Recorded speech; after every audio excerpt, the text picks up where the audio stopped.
Petit vlog médical aujourd'hui parce que c'est un grand jour et je pense que c'est quelque chose que je voudrais me rappeler, donc on va filmer tout ça. Aujourd'hui, nous sommes le 23 décembre.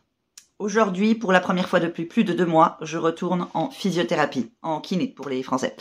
Et je suis extrêmement stressée. Déjà, à cause de l'état de la route, il a beaucoup neigé.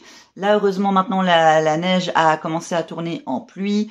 Il n'a pas l'air d'avoir des bouchons sur la route, en tout cas à côté de chez moi. Et généralement, quand il y a des bouchons à côté de chez moi, c'est un bon endroit pour voir qu'il y a des problèmes sur la route. Donc j'espère que tout va bien se passer de ce côté-là. Mais c'est vrai que l'idée de retourner à la physio avec beaucoup d'enjeux aujourd'hui, en sachant que les routes ne sont pas bonnes et que potentiellement je pourrais avoir du retard, ça ajoute pas mal d'anxiété. En général, pour les gens qui ne me connaissent pas, d'ailleurs peut-être qu'il faudrait que je me présente. Bonjour, je m'appelle Cory, j'ai un syndrome derrière dans le hypermobile, une maladie des tissus conjonctifs aux multiples symptômes. Et parmi ces symptômes, il y en a beaucoup qui sont en dehors de contrôle depuis des mois, notamment des maux de tête qu'on peut qualifier de migraineux qui sont très très violents, avec une composante claire orthostatique ou dû à peut-être potentiellement des problèmes d'instabilité de la nuque, parce que je ne sais pas à chaque fois si c'est tout le temps un côté d'être redressé ou de se redresser, ou si c'est simplement le fait de bouger avec les micro-mouvements de la nuque, parce que certains des triggers que j'ai qui aggravent mes maux de tête, qui aggravent mes vertiges, qui aggravent mes nausées, qui me créent des pré-syncopes, ça peut être quelque chose d'aussi trivial que d'être en voiture pendant 15 minutes. Donc, autant vous dire que là, étant donné que on est à 30, 45 minutes, 1 heure en fonction de l'état de la route du cabinet physio, ça fait très très longtemps que j'ai pas fait autant de route. Je ne sais pas dans quel état je vais arriver, ça m'inquiète un peu. Le fait de risquer d'être en retard à cause de la neige, ça m'inquiète un peu. Et le fait que je vais arriver avec mon physio et je vais dire, écoute, comment te dire que ça fait des mois que je fais plus rien. La dernière fois que tu m'as vu, je t'ai dit que c'était la cata. Aujourd'hui, c'est encore plus la cata. Ma kinésiophobie, elle pète les plafonds. Kinésiophobie, pour les gens qui ne connaissent pas, c'est la peur du mouvement. C'est le truc que très très souvent les physios et les kinés nous mettent dessus, parfois sans vraiment comprendre en fait les dynamiques de pourquoi est-ce qu'on ne veut pas faire certains mouvements, de pourquoi est-ce qu'on veut pas faire certaines choses, que c'est pas 100% de la kinésiophobie, mais dans certains cas, hein, pas dans tous les cas, mais une vraie connaissance de nos corps, et on dit oui mais alors t'es bien gentil, mais si je fais ça, demain je suis mort, et que parce que les kinés, les physios ne sont pas forcément toujours au courant, ne comprennent pas toujours forcément comment notre corps fonctionne, ils vont penser qu'en fait ils nous demandent pas grand chose et vont juste mettre ça sur la kinésiophobie, alors qu'en fait il y a une vraie base derrière, on est vraiment mort après, on a des vraies grosses blessures, on a des vrais syncopes, des pré-syncopes, ce genre de choses. Donc je parle pas de cette kinésiophobie là, moi je parle du kinésiophobie textbook, la peur de bouger à cause du trigger des symptômes, c'est vrai, mais du coup qui maintenant est très handicapante dans tout mon quotidien, parce que n'importe quel mouvement, quand je dois me pencher pour ramasser les petites balles qui sautent de mon chat que je lui lance régulièrement pour pour le faire jouer, eh ben c'est quelque chose d'extrêmement stressant, parce que il y a eu des moments de pré-syncope, il y a eu des aggravations de mes nausées, de mes vertiges, de mes migraines, donc pas très très fun. Du coup, qu'est-ce que j'espère de cette séance aujourd'hui? Déjà, je ne veux pas lui faire peur. Ce serait déjà bien de pas qu'ils disent « Oh mon Dieu, qu'est-ce que je vais faire de Cory ?» Là, à ce stade-là, c'est peut-être trop, parce que vraiment, peut-être que j'exagère, mais j'ai vraiment une grosse peur ces derniers temps, qui est basée sur des faits réels, historiques, et qui s'est également produit avec une médecin cette année, que mon équipe médicale, que ceux qui m'aident vraiment, ceux qui cherchent vraiment à m'aider, m'abandonnent et que je sois dans ma merde tout seul. Parce que pour l'instant, je suis dans ma merde et je me sens très seule. La réalité, c'est que je ne suis pas tout seul. J'ai quand même encore des gens dans mon équipe médicale qui cherchent à m'aider. Et j'ai peur que, en leur disant quoi faire, en leur disant que je pense qu'on est sur une fausse piste, en proposant des pistes, eh ben, je les braque et que je me retrouve abandonnée sans soin. C'est vraiment une grosse crainte que j'ai en ce moment, qui est probablement en partie complètement désuleuse, en dehors de la réalité, mais qui a encore une fois une base historique et qui s'est produit cette année avec une médecin. Donc il y a beaucoup d'anxiété, et en général, si vous ne me connaissez pas, l'anxiété c'est pas un truc chez moi. C'est vraiment pas un truc chez moi. Ça fait vraiment que quelques mois que maintenant j'ai de l'anxiété et c'est dû justement avec tous ces symptômes en dehors de contrôle. Donc, déjà, j'ai des orthèses à payer depuis octobre qui m'attendent là-bas. Donc, j'espère avoir ces orthèses pour mes poignets. C'est vraiment, vraiment le cadet de mes soucis en ce moment. Mais la réalité, c'est que bon, il faut quand même que je le fasse, que je les achète, que je les mette, parce que ça m'aidera pour certains symptômes éventuellement. Et ensuite, que j'envoie tout ça à mon assurance. Voilà, c'est un truc, faut pas que j'oublie de le faire, parce que si j'oublie de le faire, je vais encore me dire putain, merde, t'as encore oublié, alors que ça fait des mois que tu dois les prendre. Cela dit, comme je l'ai dit, les derniers mois, je ne les ai pas pris parce que j'avais pas kiné, j'avais pas physio. Je ne vais pas me rendre à 30 minutes, 3/4 d'heure pour aller chercher des orthèses, alors que la pharmacie, là où se trouvent les orthèses dans la clinique, est probablement fermée. Ça va pas marcher.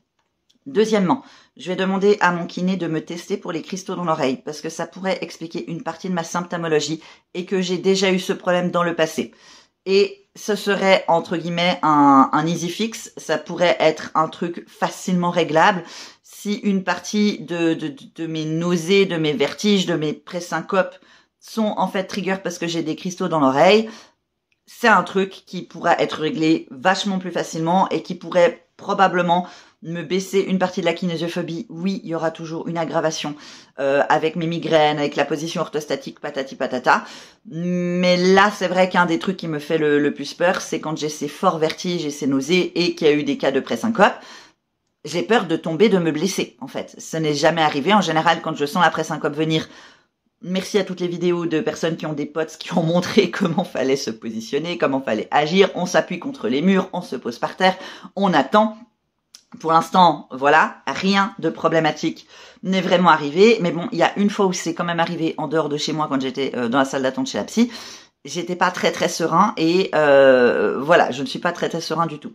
Deuxième plan, je veux lui donner de la littérature médicale. Si je traduis le titre, c'est présentation et management en physiothérapie de l'instabilité cervicale haute chez les patients avec de l'hypermobilité généralisée symptomatique, consensus de recommandation d'experts internationaux. En gros, je suppose, parmi les idées de différentiel que j'ai pour expliquer mes symptômes, je suppose que j'ai une instabilité cervicale qui peut expliquer certains de mes symptômes. Le truc, c'est que mon spécialiste du syndrome d'air dans l'os n'est pas du tout dans cette piste. Il ne pense pas que j'ai ça.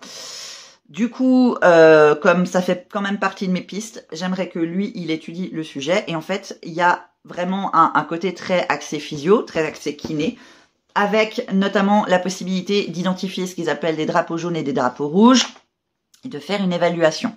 À savoir que mon kiné, de base, n'est pas spécialisé en syndrome d'air dans l'os, mais il est souvent OK de se renseigner, et maintenant je sais qu'il a plusieurs autres patients qui ont des syndromes d'air dans l'os. Je ne sais pas s'il va se sentir OK, s'il va être d'accord, s'il pense que c'est dans ses cordes, de se renseigner là-dessus. Il s'est déjà renseigné sur plein de sujets, il est vraiment génial sur plein de trucs, notamment par rapport à la proprioception. J'en ai parlé à plusieurs reprises dans le passé. Mais c'est vrai que là, on parle d'un truc, c'est un peu sensible, j'ai l'impression. Et notamment, c'est des choses qui peuvent trigger des symptômes qui me semblent violents. Et si c'est le cas, si ça arrive, qu'il me trigger en évaluant mes symptômes, des symptômes violents, j'ai un peu peur que ça le fasse flipper, qu'il dit, j'ai quoi Cory, je vais pas le risquer. Ce qui montre à quel point c'est un bon professionnel de santé, parce que à plusieurs reprises on a discuté de certaines choses, de certaines théories. Il m'a dit, écoute, moi franchement je ne me sens pas avoir les connaissances, je ne veux pas risquer de faire quelque chose qui peut aggraver la situation. Et je trouve ça vraiment, vraiment, vraiment bien, vraiment, vraiment important, vraiment en termes de physio. C'est d'ailleurs pour ça que je ne veux pas changer de physio. Il est complètement honnête sur ses capacités, sur ses connaissances. Il est vraiment génial de ce côté-là. Et il est OK dans la discussion. Il est OK pour accepter mes idées, mes points de vue, patati patata. J'ai juste peur que peut-être ça, ce que je lui apporte, c'est peut-être trop pour lui et qu'il n'accepte pas. Mais Voilà, on croise les doigts. Le côté positif, s'il accepte de se renseigner, de se former, tout ça, donc il va pas, je pense, me tester de quoi que ce soit aujourd'hui, à moins qu'il soit déjà au courant de certaines choses, hein, ce qui serait top, mais ça m'étonnerait. Et bah du coup, il pourrait potentiellement me faire une évaluation clinique qui pourrait du coup confirmer ou infirmer potentiellement à moitié, en partie, l'hypothèse de l'instabilité cervicale. Si effectivement ça trigger des symptômes, ça remonte des trucs, ça pourrait me valider dans mon idée là. Mais si en me faisant les tests qui sont recommandés là-dedans, que j'ai pas été googlé pour savoir exactement ce que c'était, parce que j'ai pas envie d'aggraver mon anxiété de ce côté-là, s'il me fait tester des trucs et que ça ne trigger rien du tout, par exemple, eh ben, ça pourrait amener la piste qu'en fait, non, c'est pas ça qui trigger mes symptômes. C'est potentiellement autre chose. Donc, que je n'aurais pas à m'inquiéter tellement de ma nuque et que du coup, on pourrait recadrer, que ce soit le cas ou pas le cas, mieux mes exercices de physio. On peut recadrer, on peut retrouver un truc qui est plus adapté. Parce que c'est vrai qu'en ce moment, même je suis tellement épuisée, tellement fatiguée, tellement à bout de tout, que même faire des exercices safe, je mets des guillemets, mais en réalité, il n'y a pas de guillemets. Ils sont safe pour moi, en position allongée. Eh ben, c'est des choses que je ne veux plus faire parce que des fois, j'ai l'impression que ça trigger mes maux de tête, parce que je suis tellement faible, parce que voilà.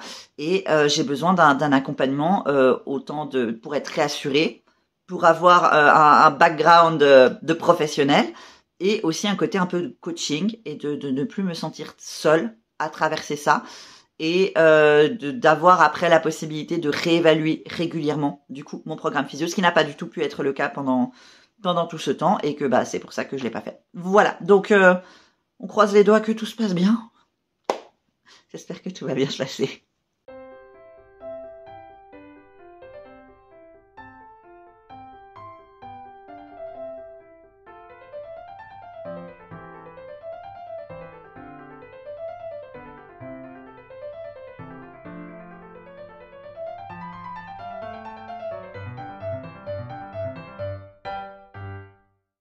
Du coup, me voilà de retour. Je suis absolument rincée. Le trajet s'est assez bien passé. Finalement, la neige a visiblement neigé plus chez moi, genre littéralement chez moi. Genre au bout de 2 minutes d'autoroute, la neige était déjà presque plus là. Et après, elle avait disparu. Mais quelques villes plus loin, il y avait de nouveau un petit peu de neige. Donc voilà, bref, finalement, la neige n'a pas du tout été un problème pour le trajet. Le trajet, par contre, en lui-même, physiquement, ça me fait quelque chose. C'est indéniable. Ça m'épuise. Je me sens bourrée. Voilà, c'est l'explication. Je me sens bourrée. Et la tête là-haut, j'ai l'impression qu'il y a des bulles. J'ai l'impression qu'il y a énormément de pression. Et au bout d'un moment, des fois, quand c'est trop, ça fait vraiment, vraiment mal. Et j'ai l'impression que ma tête va exploser ou que je vais m'évanouir. Alors, à l'aller, c'était pas fun, mais ça allait encore. Le retour, j'ai un peu plus morflé, j'ai l'impression. Mais ça s'est bien passé en soi. Niveau physio, alors on a des bonnes et des moyennes nouvelles, on va dire. Il n'y a pas de cristaux, normalement, dans l'oreille. En tout cas, dans les tests qu'il m'a fait, il n'y a rien qui révèle spécifiquement qu'il y a des cristaux dans l'oreille. Donc, c'est des bonnes nouvelles en soi. Côté ça m'aurait arrangé, on va dire, dans le sens où c'est quelque chose qui peut se régler assez rapidement. Donc voilà, pour l'instant, j'ai toujours ces gros symptômes invalidants et je ne sais pas pourquoi. Il a bien compris par contre qu'il y a beaucoup d'anxiété autour de tout ça. Il m'a clairement dit que voilà, il pourrait pas me tester pour de l'instabilité cervico-crânienne parce que même en lisant ce que je lui ai donné, comme c'est quand même des tests très très spécifiques, il ne pourrait pas le faire parce qu'il n'a pas été formé à ça. Par contre, sur la base de l'examen clinique, des choses qu'il m'a fait faire avec ma nuque, tout ça, il pense que c'est peu probable. Il ne dit pas que c'est improbable, il ne dit pas que c'est impossible, mais il dit qu'effectivement c'est peu probable. Après, il va quand même regarder un peu plus en détail ce que je lui ai donné. Peut-être qu'il y aura des changements d'avis, mais aussi sur la base des symptômes que j'avais mis en évidence dans le papier médical que je lui ai donné. Il est d'accord, et je suis d'accord avec lui, hein, sur le fait qu'il y a une grosse partie de ces symptômes qui ne sont pas spécifiques à l'instabilité cervico-crânienne, à l'instabilité des cervicales en général, que ça peut être des trucs, par exemple, si on prend un exemple tout con, les maux de tête. Les maux de tête, ça peut être un maux de tête, ça peut être une migraine, ça peut être une hypotension intracrânienne, ça peut être dû à une ICC, ça peut être dû à plein de trucs. Donc du coup, c'est pas spécifique. Ça peut être fréquent, mais ça peut ne pas être spécifique. Donc selon lui, il y a pour l'instant peu d'évidence qui vont dans ce sens-là. Du coup, pour remettre un peu le contexte. Alors, je donne pas vraiment de crédit à ma neurologue, honnêtement, avec ce qui s'est passé, la manière dont elle a pas répondu à mes questions, en fait. Parce que quand elle avait considéré que c'était des céphalées ou éventuellement des migraines et qu'elle savait ce qu'elle faisait et tout ça, quand moi je lui expliquais, oui, mais en fait, il y a ces symptômes-là, il faudrait peut-être que je sois testée pour ça. La seule explication de pourquoi je ne devais pas être testée pour ça, c'était j'entends vos plaintes, mais je pense que. Mais en fait, elle n'avait pas d'explication. Donc, son avis à elle, à la base, je m'en fiche un peu parce que elle n'a pas pu me donner de raisons, de vraies raisons pour lesquelles, en fait, j'aurais tort. Elle avait plus, enfin, en tout cas, c'est comme ça que je l'ai senti, plus une attitude en mode, je suis médecin, moi, je sais, et vous faites de la mauvaise médecine, et d'un côté plutôt gaslightant plutôt qu'explicatif. Ce qui n'est pas le cas de mon physio, et ce qui n'est pas le cas de mon spécialiste du CED. Donc, à partir du moment où mon spécialiste du CED ne pense pas que j'ai une instabilité crânienne, et mon physio ne pense pas non plus, en plus de l'avis de cette neurologiste dont je m'encarre un peu, mais bon, l'air de rien, on a quand même 2 médecins et un physio qui pensent que c'est peu probable, je vais lâcher cette piste. Je suis pas prêt encore à lâcher la piste de l'hypotension intracrânienne. Je ne sais pas si/quand je vais réinsister là-dessus auprès de mon spécialiste du CED en même temps avec le truc de sur la base d'études que j'ai lues, patati patata, il est possible qu'en fait l'IRM l'ait raté. Continuons les investigations. Pour l'instant, j'ai pas tellement l'énergie à ça. Mon intention pour l'instant, parce qu'il est certain que j'ai une kinésiophobie, plus, j'ai beaucoup d'anxiété. Et quand il m'a fait faire les trucs, mon physio, je ne sais pas si les symptômes que j'avais avec une augmentation du tournis, une augmentation du mal de tête, de la pression dans la tête et à un moment donné perte forte d'audition du côté droit. Elle est un peu revenue, mais par contre pendant un bon moment sur le trajet du retour, j'avais très mal, mais la douleur est en train de passer. Maintenant j'ai juste l'impression que l'oreille est un peu bouchée par rapport à la gauche. Donc pour l'instant, en fait, ce que je vais tabler, c'est que, ok, on va suivre le plan du physio. En sachant qu'il est extrêmement raisonnable, il dit voilà, moi là c'est ce que je constate là maintenant, il ne devrait pas y avoir d'argument clinique pour une restriction de mouvement de la nuque. Je pense qu'au contraire, il faudrait justement ramener du mouvement. Mais je ne suis pas toi Cory, c'est plus facile à dire qu'à faire, c'est pas moi qui vis avec les symptômes, donc voilà, hein, on adapte, on fait confiance aussi à ton corps.